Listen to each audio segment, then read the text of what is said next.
In this video, I'm going to talk about how to train for longevity.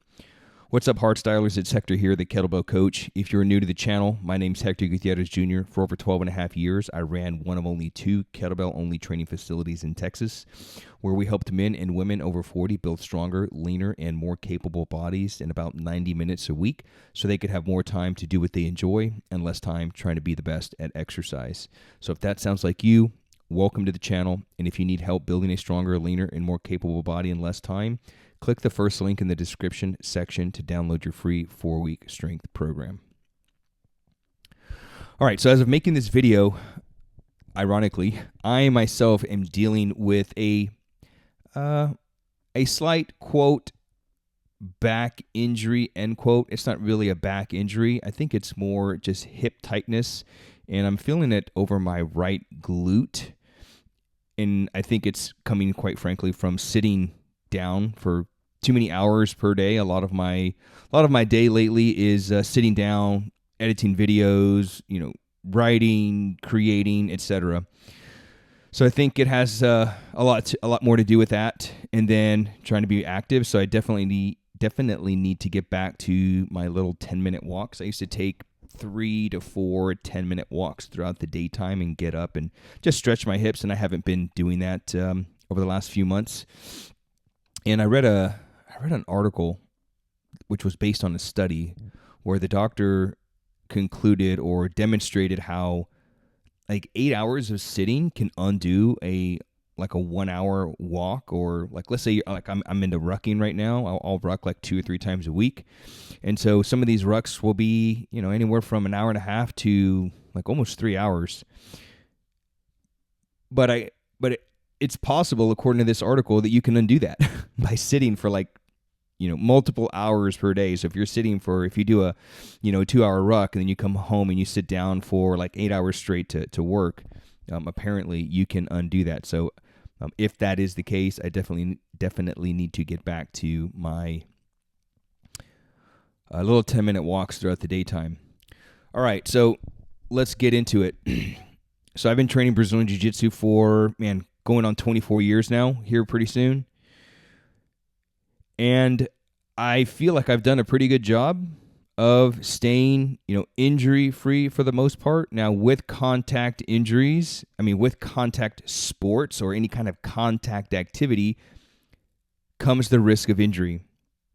All of my injuries have come from jiu-jitsu. So I've had a torn left medial meniscus, torn right MCL, and you can probably see here from this video, the arm that I have a sleeve on, that elbow is just jacked. It's been arm barred. I don't know why I always seem to get caught in arm bars on my left side. Definitely something telling about maybe my approach to training, but it's been popped so many different times.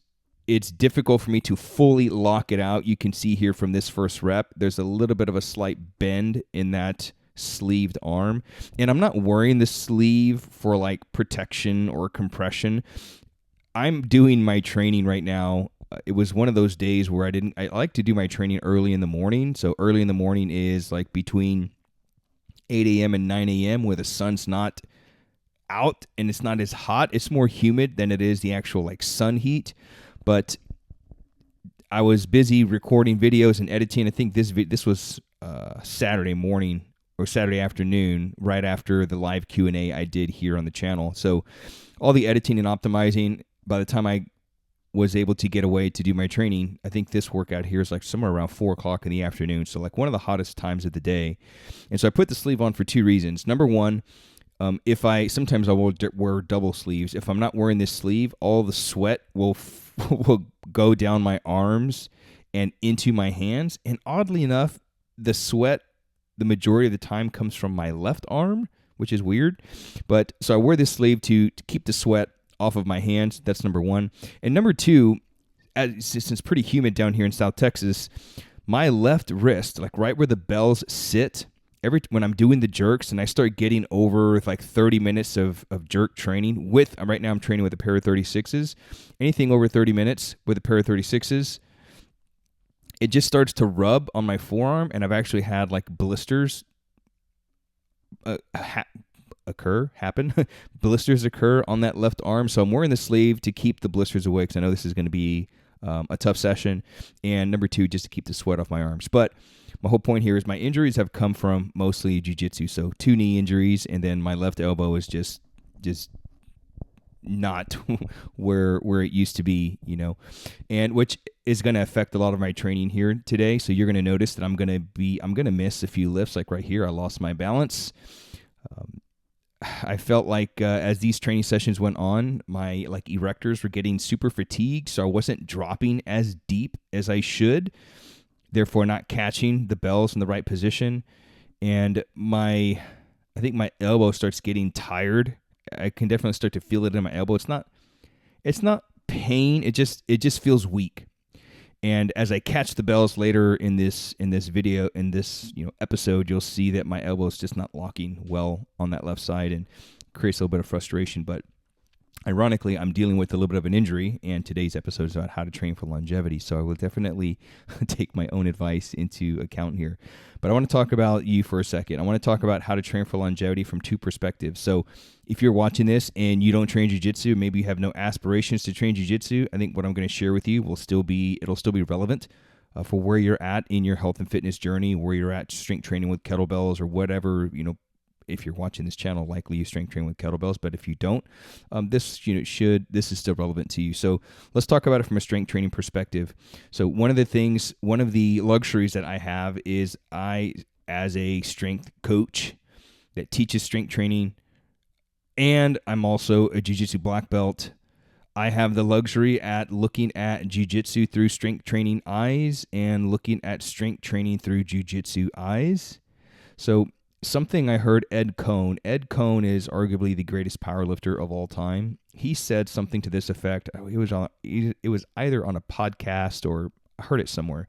He said, and I'm paraphrasing here, he said, you only have so many max pulls in your career.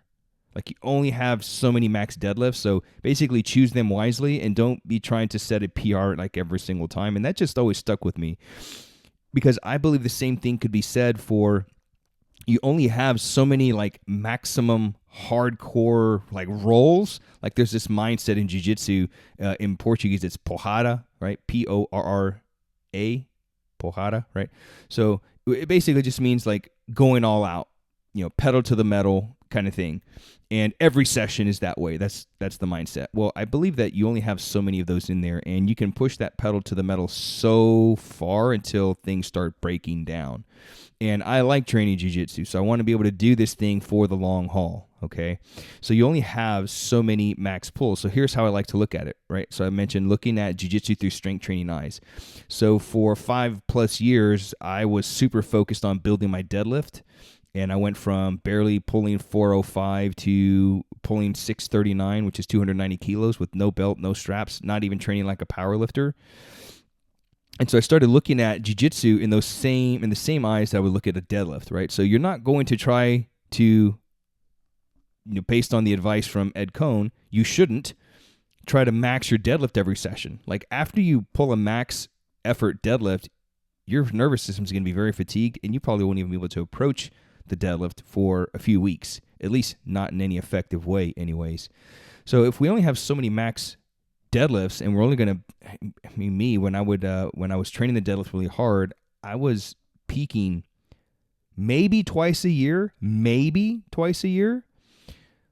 So look at that from jiu-jitsu. Like a peak deadlift could be going, pedal to the metal on the mat. So even in a training cycle, even if I wasn't peaking, I was only pulling anywhere from 90 to, let's just say 95% at a maximum. I would pull 90 to 95% maybe 4 times in an entire month. And so that's how I began looking at jiu-jitsu was I'm only going to do 4 hard rolls a month, maybe. And some months, maybe not even that. So I like to think of this, in terms of strength training, focus on building your 80% strength. So based on all the data and based on all experience, we've come to learn that strength is built in the 71 to 80% zones of intensity. So what does that translate if you don't know what your 1 rep max is? 70 to 80% intensity translates to roughly a kettlebell you can press 5 to 10 times. That's where your strength is going to be built. So if you have a 24 and you can press it, like 5 to 10 times, that's going to be your primary training weight. Every now and then you might go up and press the 28. You might maybe press the 32 if you can, from time to time, but you're not going to train primarily with those weights. You're going to train with a weight that you can press 5 to 10 times the majority of the time. So I recommend training with a weight that's somewhere between 71 to 80% of your 1 rep maximum. If you don't know what your 1 rep maximum is, just find a bell that you can press like at least 5 times to 10 times. So somewhere within that range. Okay, so for guys, that will likely be anywhere from like 20 kilo to 28 kilo, depending on your strength level and your skill level. It'll be anywhere between there. If you're a mutant, if you're a freak of nature, you'll probably be able to do that with a 32 and above. And when you strength train, keep your reps to 1 to 3. So you'll notice that in my videos here, right now I'm at the peak of my cycle for this experiment that I'm doing, and I don't do more than 3 repetitions. So keep your reps 1 to 3 reps. Why do that? There's several reasons why to do that. Number one, it allows you to practice your skill, and we're all about building skill sets. That's one of the key things that we stand for is strategies, systems, and skill sets. Okay, so when you approach your training like a practice versus working out, you actually get better. You're going to stay fresh, and you're going to be able to train for the long haul versus trying to go out and burn out every single set that you do. So if you practice from 1 to 3 repetitions, and let's say the bell that you're pressing is something you can press 5 times, well, that's going to allow you to just get stronger without going anywhere near what your genetic potential is for that bell. So number one, it allows you to practice and build your skill, and you're still going to feel like you're getting a workout. This is a big thing for guys is if they don't feel like they're like can barely move or they're super sore after it, then it wasn't a good workout. That's not the case. Okay. Soreness is a result of just you did something different, but soreness should not be something you should be chasing or pursuing. You should be able to, when you're done with your strength training should always give more to you than it takes away. So you should be able to go for a long walk after that. You should be able to go and be active after a strength training session, okay? So number one, it allows you to build skill and allows you to practice. The second reason I recommend, and the reason why I keep my reps to 1 to 3 is I don't want to enter into glycolysis. So if you're watching this and you don't know what I just said, you've got 3 primary energy systems. The human body has 3 primary energy systems. It's called the bioenergetic continuum. And so the 3 energy systems are, number 1, alactic. So that's your power, your creatine phosphate power energy system. So if you get on, like if you go to, like say a football track or a track and you were to sprint as hard as you could, you would only be able to maintain maximum effort for no more than 15 seconds. And then you start slowing down. That's your power output energy system. Second energy system, after 15 seconds, you start getting into glycolysis. You can think of this, and you'll know this, you'll identify this by the muscle burn. Once your body starts burning, primarily what you're doing is you're burning sugar, but then hydrogen ions are kicking up. You've heard terms like lactic acid, but hydrogen ions are the main thing that's burning. And so that creates a lot of congestion, and your body begins to shut down at that point. Okay, that's something I think you can maintain that effort for anywhere between 15 seconds up to 7 minutes, I believe, just depending on how hard you're pushing. And then you have your aerobic system. That's something that you can do. Look at people, they can run a marathon, right? But I believe you can maintain your aerobic output for, I want to say, like almost 24 hours. It's something crazy long.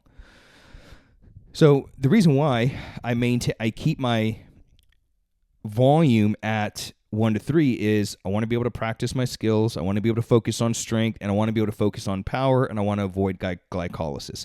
If you're training jiu-jitsu, forget about doing conditioning work. Forget conditioning work.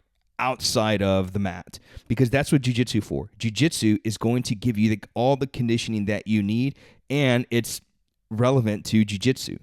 Off the mat, focus on getting stronger, focus on maintaining your mobility, your flexibility. Like, those should be the things that you're focusing on, not trying to do more conditioning. Because then you start falling into this trap of you're actually doing conditioning and more conditioning. You're not doing true strength and conditioning. So forget about conditioning if you're training jiu-jitsu. Focus on getting stronger off the mat and building your skill sets. Your strength is about health in this case. The second thing, if you want to train for longevity, is you've got to manage your load. Okay, load management is critical. So I want to talk about jiu-jitsu here for a second. So let's say, what I recommend, when I say load management, what I recommend is varying your rounds from session to session, at least by 20%. Okay, so load management is critical. So let's say you roll 3 times a week. Okay, your schedule permits 3 times per week training, and you're doing like 6 rounds like each session. So you're looking at about 18 rounds per week and about 72 rounds per month if you maintain 3 times per week without fail. Okay, so instead of doing 6 rounds within a session, like 6 rounds, 6 rounds, 6 rounds, 6 rounds, okay, there's no variability there. You're pushing hard like every single session. So instead of doing 6 rounds each day to get you to 18 rounds in a week, you'd be better off doing 5 rounds on Monday, 6 rounds on Wednesday, and then 7 rounds on Friday as an example. So you're creating some variability there. So you're better managing the load. Okay, this is going to allow you to recover better from session to session. Now, if we're looking at within a month, so if you think of it like champagne, like a tower of champagne glasses, top of the month, you got 72 rounds. So instead of doing 18 rounds per week, 4 weeks in a row, your body would better recover, and your performance would increase if you did 10 rounds on week 1, 16 rounds on week 2, 20 rounds on week 3, and let's say you peak with 26 rounds on the last week of the month, okay? So you'd be better off doing that. And then out of that 10 rounds in a week, you'd be better off doing, instead of doing like week 1, let's say we're going to do 10 rounds in week 1, well, that's not that many rounds. Right, so let's say you're going to just train 2 days that week. Since the volume is fairly low, you're going to train 2 days that week. Well, you don't want to do 5 rounds on Monday and then 5 rounds on Wednesday. No, create some variability there. You'd be better off doing 3 rounds and then 7, or 4 rounds and then 6. Okay, so it allows you to ramp up. It allows you to build and ramp up your endurance as that time goes on. Okay, so there's also a way to manage load by intensity. So you don't have to go porrada, you don't have to go hardcore each and every round, okay? You don't have to go hardcore each and every round. Maybe one round is like a warm-up where you're rolling with, honestly, if you're a lower belt, I recommend rolling with a higher belt, because the higher belt can let you work. Because if you roll with someone your own skill level, if you're like 2 white belts, it's like 2 crazy, 2 rabid lions just kind of going at it. But if you have someone that's a higher belt, they can let you work.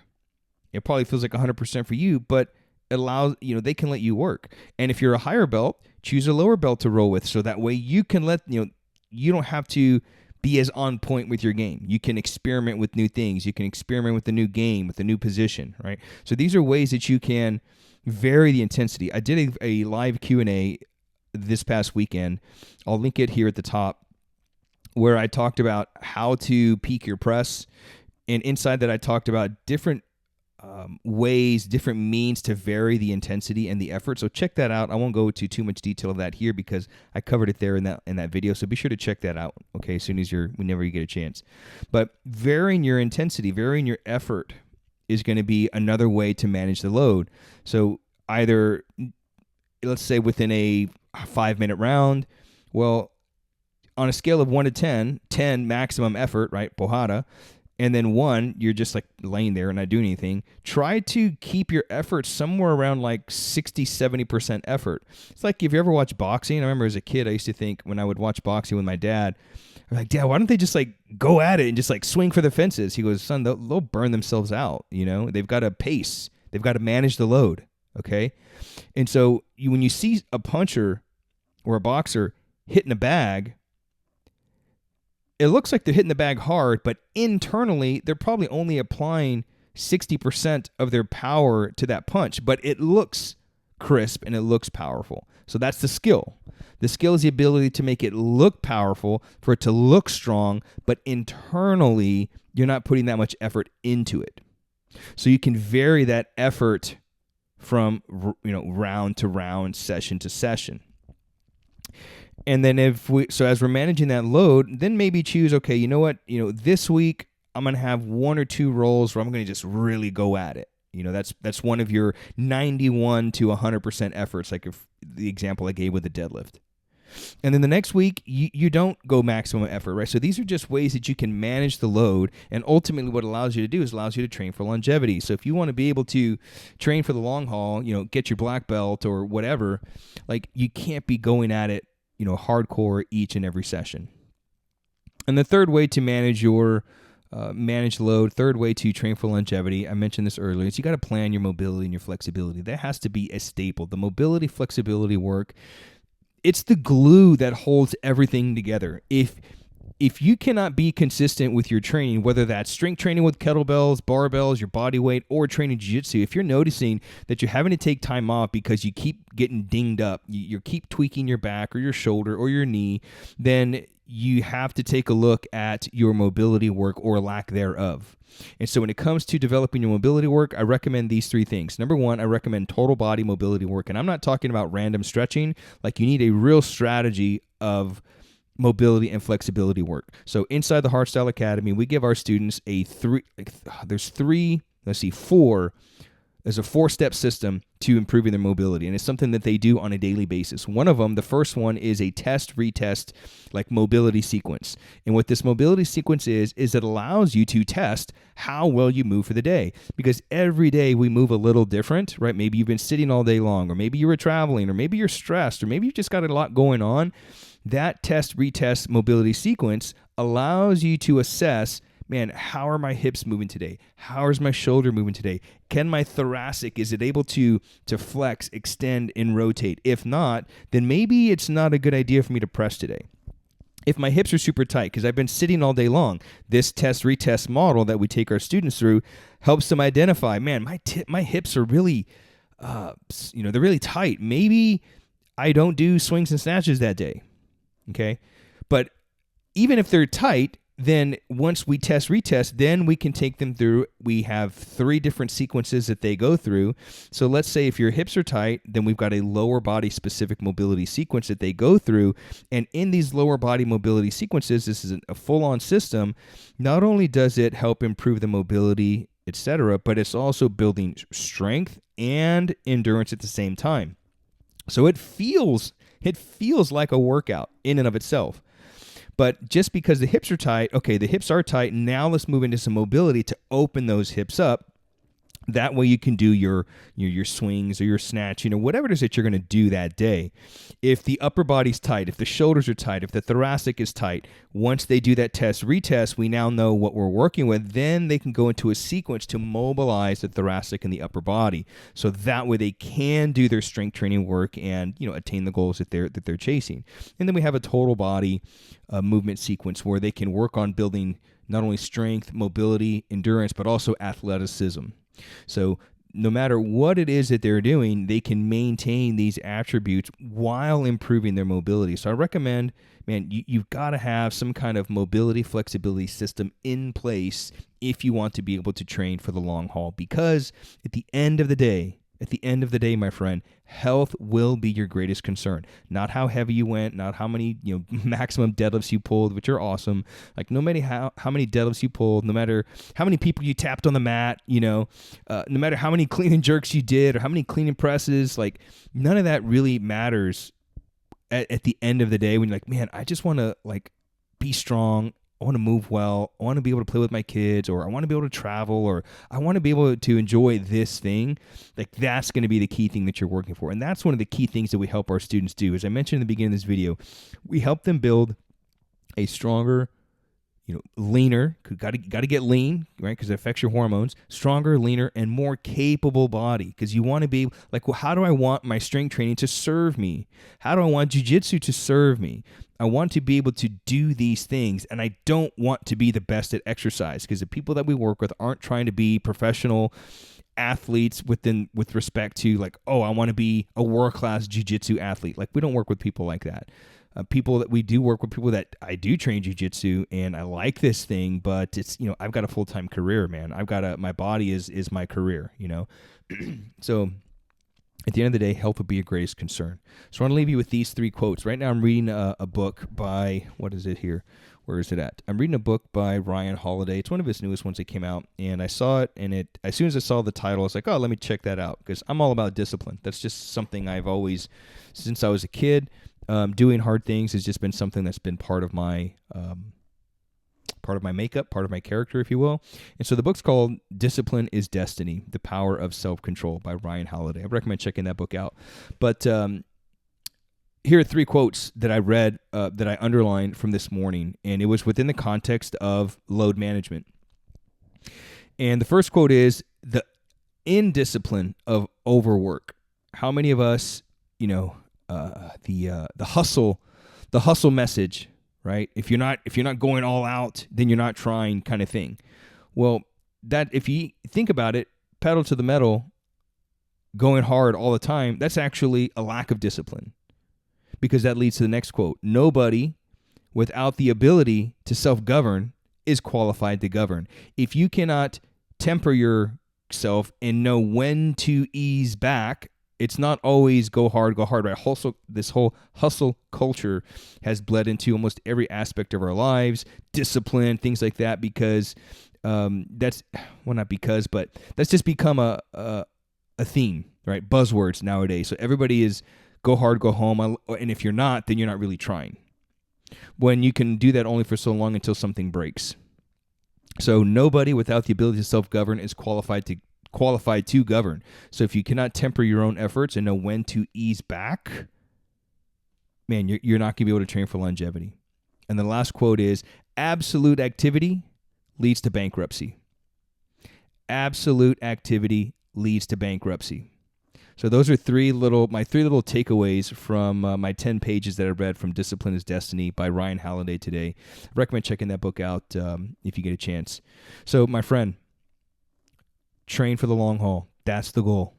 That's the goal. Because if you have kids or you plan on having kids, you want to be around for the long haul. You want to, like, oh man, I have kids, but I can't do this anymore because I jacked my back up, doing whatever. Okay? Sometimes you need to go slow. Sometimes you need to go slow so you can go fast. And sometimes you need to do less so you can do more. That's all I got for you today, man. Appreciate you watching.